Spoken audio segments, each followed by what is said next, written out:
ನಿಮ್ಗೆಲ್ಲರಿಗೂ ಕೂಡ ಕಾಮನ್ ಆಗಿ ಒಂದು ಡೌಟ್ ಇದ್ದೇ ಇರುತ್ತೆ. ಇವಾಗ ನಾನು ಕಾಲೇಜ್ ಲಿಸ್ಟ್ ಎಲ್ಲ ಆಪ್ಷನ್ ಟ್ರೇ ಕೊಟ್ಟಿದ್ದೀನಿ, ನನ್ಗೆ ಏನಾದ್ರು ಇವಾಗ ಸೀಟ್ ಅಲೋಟ್ ಆಗುತ್ತಾ? ಅಲೋಟ್ ಆಗಿಲ್ಲ ಅಂದ್ರೆ ಏನ್ ಮಾಡೋದು ಅಂತ. ಯಾಕಂದ್ರೆ ಕೆಲವರು 10 ಕಾಲೇಜ್ ಕೊಟ್ಟಿರ್ತಾರ, ಕೆಲವರು ಒಂದು 20 ಕಾಲೇಜ್ ಕೊಟ್ಟಿರ್ತಾರ, ಕೆಲವರು ಒಂದು 50 ಕೊಟ್ಟಿರ್ತಾರ, ಮ್ಯಾಕ್ಸ್ ಅಂದ್ರೆ ಕೆಲವರು 100 ಕೊಟ್ಟಿರ್ತಾರ. ಇವಾಗ ನಿಮ್ಗೆ ಕಾಮನ್ ಆಗಿ ಡೌಟ್ ಇರುತ್ತಲ್ವಾ, ನಿಮ್ಗೆ ಕಾಲೇಜಸ್ ಏನಾದ್ರು ಅಲೌಟ್ ಆಗುತ್ತಾ ಆಗಲ್ವಾ ಅಂತ. ಅದ್ರ ಬಗ್ಗೆ ಸ್ಲೈಟ್ ಆಗಿ ಒಂದು ವಿಡಿಯೋ ನಿಮ್ಗೆ ತಿಳಿಸ್ಕೊಡ್ತೀನಿ. ವಿಡಿಯೋನ ಕಂಪ್ಲೀಟ್ ಆಗಿ ನೋಡಿ. ಅದಕ್ಕಿಂತ ಮುಂಚೆ ಯಾರು ಚಾನಲ್ ಸಬ್ಸ್ಕ್ರೈಬ್ ಮಾಡ್ಕೊಂಡ್ರಲ್ಲ, ಪ್ರತಿಯೊಬ್ರು ಕೂಡ ಸಬ್ಸ್ಕ್ರೈಬ್ ಮಾಡ್ಕೊಳ್ಳಿ. ಹಾಗೆ ಪ್ರತಿಯೊಬ್ರು ಕೂಡ ವಿಡಿಯೋಗೊಂದು ಲೈಕ್ ಕೊಟ್ಬಿಟ್ಟಾನೆ ವಿಡಿಯೋ ನೋಡಕ್ಕೆ ಸ್ಟಾರ್ಟ್ ಮಾಡಿ. ಇವಾಗ ನೀವು ಸಿಇಟಿಗೆ ಆಪ್ಷನ್ ಟ್ರೀನ ಮಾಡ್ತಾ ಇರೋ. ಇವಾಗ ಸಿಇಟಿ ಆಪ್ಷನ್ ಟ್ರೀ ಮಾಡ್ಬೇಕಾದ್ರೆ ನಿಮ್ಗೆ engineering, architecture, farm science, BSc agriculture, pharmacy ಎಲ್ಲಾ ಕೋರ್ಸ್ಗೂ ಕೂಡ ಆಪ್ಷನ್ ಟ್ರೀನ ಮಾಡ್ಬೋದು. ಆದ್ರೆ ನೀವೇನ್ ಮಾಡಿರ್ತೀರಾ, ಬರೀ ಕೇವಲ 1-2-3 ಕೋರ್ಸ್ಗೆ ಆಪ್ಷನ್ ಟ್ರೀ ಮಾಡಿರ್ತೀರಾ, ಅಥವಾ ನಿಮ್ಗೆ ಯಾವೊಂದು ಕೋರ್ಸ್ ಸೇರ್ಕೋಬೇಕು ಅಂತ ಇಷ್ಟ ಇದೆ ಆ ಒಂದು ಕೋರ್ಸ್ಗೆ ಆಪ್ಷನ್ ಟ್ರೀನ ಮಾಡಿರ್ತೀರಾ. ನಿಮ್ದು ಆಪ್ಷನ್ ಟ್ರೀ ಪೇಜಸ್ ಬಂದ್ಬಿಟ್ಟು ಈ ರೀತಿ ಇರುತ್ತೆ. ಕಂಪ್ಯೂಟರ್ ಸೈನ್ಸ್ ಇದೆ, ಮತ್ತೆ ಆರ್ಟಿಫಿಷಿಯಲ್ ಇಂಟೆಲಿಜೆನ್ಸ್ ಇಂಟಿಗ್ರೇಟೆಡ್ ಆಗಿರುವಂತಹ ಕಂಪ್ಯೂಟರ್ ಸೈನ್ಸ್ ಇದು pure computer science and engineering ಇದೆ. ನಂತರ ಇಲ್ಲಿ ಕೆಳಗಡೆ ನೀವು ನೋಡಬಹುದು ಎಲೆಕ್ಟ್ರಾನಿಕ್ಸ್ ಅಂಡ್ ಕಮ್ಯುನಿಕೇಶನ್ ಇದೆ. ನಂತರ BTech in computer science and engineering ಇದೆ. ನಂತರ ಕಂಪ್ಯೂಟರ್ ಸೈನ್ಸ್ ಇದೆ, ಏರೋನಾಟಿಕಲ್ ಇದೆ. ಈ ರೀತಿ ಇರುತ್ತೆ. ನೀವೇನಾದ್ರೂ ಇಂಜಿನಿಯರಿಂಗ್ ಕೊಟ್ಟಿದ್ದೀರಾ ಅಂದ್ರೆ ಇಲ್ಲಿ ನೀವು ನೋಡ್ಕೋಬೇಕಾಗಿರೋದೇನಂದ್ರೆ, ಇಲ್ಲಿ ನಿಮ್ದು ಪ್ರಿಯಾರಿಟಿ ಕರೆಕ್ಟ್ ಆಗಿದೆಯಾ ಅನ್ನೋದನ್ನ ಇಲ್ಲಿ ನೋಡ್ಕೋಬೇಕು. ಇದೇ ನಂಬರ್ 1 ಪ್ರಿಯಾರಿಟಿ ಆಗಿರುತ್ತೆ. ಇಲ್ಲಿ ಮುಂದೆ ನೀವೇನ್ ನೋಡ್ತೀರಲ್ಲ, ಇದು ಕೋರ್ಸ್ ಫೀಸ್. ಎಕ್ಸಾಂಪಲ್, ನಿಮ್ಗೆ RV ಕಾಲೇಜಲ್ಲಿ ಈ ಒಂದು ಕೋರ್ಸ್ ಏನಾದ್ರು ಅಲೋಟ್ ಆಯ್ತು ಅಂದ್ರೆ ನೀವು 1,07,495 ರೂಪಾಯಿ ಪ್ರತಿ ವರ್ಷನೂ ಕೂಡ ಕಟ್ಟಕ್ಕೆ ರೆಡಿ ಆಗಿರ್ಬೇಕು. ಸರಿನಾ? ಈ ಒಂದು ಅಮೌಂಟ್ ನೀವು ಒಂದೇ ಶಾರ್ಟ್ ಅಲ್ಲಿ ಕಟ್ಬೇಕಾಗುತ್ತೆ. ಇವಾಗ ಸೀಟ್ ಏನಾದ್ರು ಅಲೌಟ್ ಆಯ್ತು ಅಂದ್ರೆ ಫಸ್ಟ್ ರೌಂಡ್ ಅಲ್ಲಿ. ಸರಿನಾ? ಇವಾಗ ನೀವು ಈ ಒಂದು ಆಪ್ಷನ್ ಅಲ್ಲಿ ಏನ್ ತಪ್ಪು ಮಾಡ್ತೀರಾ, ನಿಮ್ಗೆ ಸೀಟ್ ಅಲೌಟ್ ಆಗುತ್ತಾ ಆಗಲ್ವಾ ಅದ್ರ ಬಗ್ಗೆ ಎಲ್ಲಾನು ಕೂಡ ತಿಳಿಸ್ಕೊಡ್ತೀನಿ.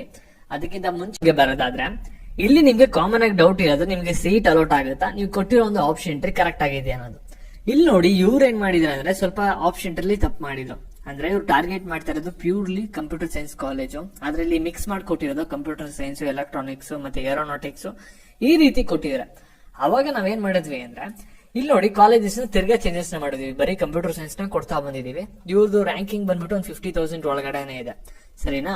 ಈ ರೀತಿ ಇರೋದ್ರಿಂದ ಏನಾಗುತ್ತೆ ಅಂದ್ರೆ, ಇವ್ರಿಗೆ ಕಾಲೇಜ್ ಸಿಗುತ್ತಾ ಸಿಗಲ್ಲ ಅನ್ನೋದು ಯಾವ ರೀತಿ ಡಿಪೆಂಡ್ ಆಗುತ್ತೆ ಅಂದ್ರೆ, ಇಲ್ಲಿ previous year cut off analysis ನ ತಗೊಂಡು ಅಲ್ಲಿ ಯಾವ ರೀತಿ ಸೀಟ್ ಅಲಾಟ್ ಆಗುತ್ತೆ ಅದ್ರ ಒಂದು ಬೇಸಿಸ್ ಮೇಲೆ ರಿಸರ್ವೇಶನ್ ಗಳು ನಿಮ್ಗೆ ಏನಿದೆ ಅದ್ರ ಬೇಸಿಸ್ ಮೇಲೆ ಇದು ಅರೇಂಜ್ ಮಾಡ್ಕೊಂಡಿರೋದು. ನಿಮ್ಗೆ ಒಂದು ಕ್ಲಿಯರ್ ಆಗಿ ಹೇಳ್ಬೇಕಂದ್ರೆ, ನೀವು 40 ಕಾಲೇಜ್ ಕೊಟ್ಟಿದ್ರು ಕೂಡ ಸೀಟ್ ಅಲಾಟ್ ಆಗುತ್ತೆ, ಮತ್ತೆ 100 ಕಾಲೇಜ್ ಕೊಟ್ಟಿದ್ರು ಕೂಡ ಸೀಟ್ ಅಲಾಟ್ ಆಗಲ್ಲ. ಅದು ಪ್ಯೂರ್ಲಿ ಏನಾಗುತ್ತೆ ಅಂದ್ರೆ, ನೀವು ಆಪ್ಷನ್ ಟ್ರೀ ಯಾವ ರೀತಿ ಮಾಡಿರ್ತೀರಾ ಮತ್ತೆ ಏನೇನ್ ಸೋರ್ಸ್ ನ ರೆಫರ್ ಮಾಡಿರ್ತೀರಾ ಅನ್ನೋದ್ರ ಮೇಲೆ ಡಿಪೆಂಡ್ ಆಗಿರುತ್ತೆ. ಈ ರೀತಿ ನೀವು ಒಂದು ಆಪ್ಷನ್ ಟ್ರೀ ಪ್ರಿಯಾರಿಟಿ ತಪ್ಪು ಮಾಡ್ತೀರಾ ಅನ್ಬಿಟ್ಟನೆ ಆಪ್ಷನ್ ಟ್ರೀ ಕೋರ್ಸ್ ನ ಮಾಡಿದ್ರೆ ನಿಮ್ಗೆ ಯೂಸ್ಫುಲ್ ಆಗ್ಲಿ ಅಂತ ಅದ್ರಲ್ಲಿ ನಿಮ್ಗೆ ಕಂಪ್ಲೀಟ್ ಯಾವ ರೀತಿ ಲಿಸ್ಟ್ ಮಾಡ್ಬೇಕನ್ನೋ ಒಂದು ಕಂಪ್ಲೀಟ್ ಐಡಿಯಾನ ಅದ್ರಲ್ಲಿ ಕೊಟ್ಟಿದೀವಿ. ಅದ್ರಲ್ಲಿ ನೀವು ನೋಡ್ಕೋಬಹುದು. ಇಲ್ಲಿ over all conclusion of the video ಏನಂದ್ರೆ, ಇಲ್ಲಿ ನೀವು 40 ಕಾಲೇಜ್ ಕೊಟ್ಟಿದ್ದೀರಾ, ಅದಕ್ಕೂ ಕೂಡ ಸೀಟ್ ಅಲೌಟ್ ಆಗುತ್ತೆ. ನೀವು 100 ಕಾಲೇಜ್ ಕೊಟ್ಟಿದ್ದೀರಾ, 100 ಕಾಲೇಜ್ ಕೊಟ್ಟಿದ್ರು ಕೂಡ ಸೀಟ್ ಅಲೌಟ್ ಆಗಲ್ಲ. ಕನ್ಫ್ಯೂಷನ್ ಆಗ್ಬೋದು. ಇವೆರಡು ವಿಷಯನೂ ಕೂಡ ಕೇಳಿ, ಸೀಟ್ ಅಲೌಟ್ ಆಗುತ್ತೆ ಅಂತ ಹೇಳ್ತಾ ಇರಾ ಮತ್ತೆ ಅಲೌಟ್ ಆಗಲ್ಲ ಅಂತ ಹೇಳ್ತಾ ಇರಾ, ಇದು ಯಾವ ರೀತಿ ಅಂತ. ಇದು ಪ್ಯೂರ್ಲಿ ಏನಾಗುತ್ತೆ ಅಂದ್ರೆ, ನಿಮ್ಮ ರ್ಯಾಂಕಿಂಗ್ ಯಾವ್ದು ಬಂದಿದೆ ಮತ್ತೆ ನೀವು ಯಾವೊಂದು ಕೋರ್ಸ್ ನ ಟಾರ್ಗೆಟ್ ಮಾಡಿ ಆಪ್ಷನ್ ಟ್ರೈ ಮಾಡ್ತಾ ಇರಾ, ಮತ್ತೆ ನೀವು ಯಾವ್ಯಾವ ಅನಾಲಿಸಿಸ್ ನ ತಗೊಂಡು ಆ ಒಂದು ಕಾಲೇಜಸ್ ನ ಪ್ರಿಯಾರಿಟಿ ಮಾಡಿ ಕೊಟ್ಟಿದ್ದೀರಾ ಅನ್ನೋ ಒಂದು ಬೇಸಿಸ್ ಮೇಲೆ ನಿಮ್ಗೆ ಸೀಟ್ ಅಲೌಟ್ ಆಗುತ್ತಾ ಆಗಲ್ವ ಅನ್ನೋದು ಡಿಪೆಂಡ್ ಆಗುತ್ತೆ. ನೀವು ಕರೆಕ್ಟ್ ಆಗಿ ಅನಾಲಿಸಿಸ್ ಮಾಡಿ ಕೊಟ್ಟಿದ್ದೀರಾ ಅಂದ್ರೆ ಆಪ್ಷನ್ ಟ್ರೀನ ಒಂದು 40 ಕಾಲೇಜು ಕೂಡ ಕೊಟ್ಟಿದ್ರು ಕೂಡ ಸೀಟ್ ಅಲೌಟ್ ಆಗುತ್ತೆ. ನೀವು ಕರೆಕ್ಟ್ ಆಗಿ ಅನಾಲಿಸಿಸ್ ಮಾಡಿಲ್ಲ, ನಿಮ್ಗೆ ಆಪ್ಷನ್ ಟ್ರೀ ಅಂದ್ರೆ ಐಡಿಯಾ ಇಲ್ದೇನೆ ನೀವು ಯಾವ ರೀತಿ ನಿಮ್ಗೆ ಇಷ್ಟ ಬಂದಿದ್ ಮಾತ್ರ ಕೊಟ್ಟಿದ್ರೆ, ಯಾವುದೇ ತರದ ಸೋರ್ಸ್ ನ ಡಾಟಾ ವೆರಿಫೈ ಮಾಡಿಲ್ಲ ಅಂದ್ರೆ ನೀವು 100 ಕಾಲೇಜ್ ಕೊಟ್ಟಿದ್ರು ಕೂಡ ಸೀಟ್ ಅಲೌಟ್ ಆಗಲ್ಲ. ಮತ್ತೆ ಇವಾಗ ಸೀಟ್ ಅಲೌಟ್ ಆಗಿಲ್ಲ ಅಂದ್ರೆ ಮುಂದೆ ಏನ್ ಕತೆ ಅಂತ ಕೂಡ ಕೇಳ್ಬೋದು. ನಿಮ್ಗೆ ಮಾಕ್ ರೌಂಡ್ ಆದ್ಮೇಲೆ ಫಸ್ಟ್ ರೌಂಡ್ ಆಪ್ಷನ್ ಟ್ರೀ ಮಾಡಕ್ಕೆ ಟೈಮ್ ಕೊಡ್ತಾರೆ. ಆ ಒಂದು ಟೈಮ್ ನ ನೀವು ಕರೆಕ್ಟ್ ಆಗಿ ಯೂಸ್ ಮಾಡ್ಕೊಂಡ್ರೆ ಡೆಫಿನೆಟ್ಲಿ ನಿಮ್ಗೆ ಮಾಕ್ ರೌಂಡ್ ಅಲ್ಲಿ ಆ ಸೀಟ್ ಅಲೌಟ್ ಆಗದೆ ಇರೋದು ಫಸ್ಟ್ ರೌಂಡ್ ಅಲ್ಲಿ ಡೆಫಿನೆಟ್ಲಿ ಸೀಟ್ ಅಲೌಟ್ ಆಗುತ್ತೆ. In case first round option ಅಲ್ಲೂ ಕೂಡ ಸೇಮ್ ಅದೇ ರೀತಿ ಅದೇ ತಪ್ಪು ಮಾಡಿದ್ರೆ ನಿಮ್ಗೆ ಸೆಕೆಂಡ್ ರೌಂಡ್ ಅಲ್ಲೂ ಕೂಡ ಸೀಟ್ ಅಲೌಟ್ ಆಗಲ್ಲ, ಥರ್ಡ್ ರೌಂಡ್ ಅಲ್ಲೂ ಕೂಡ ಸೀಟ್ ಅಲೌಟ್ ಆಗಲ್ಲ.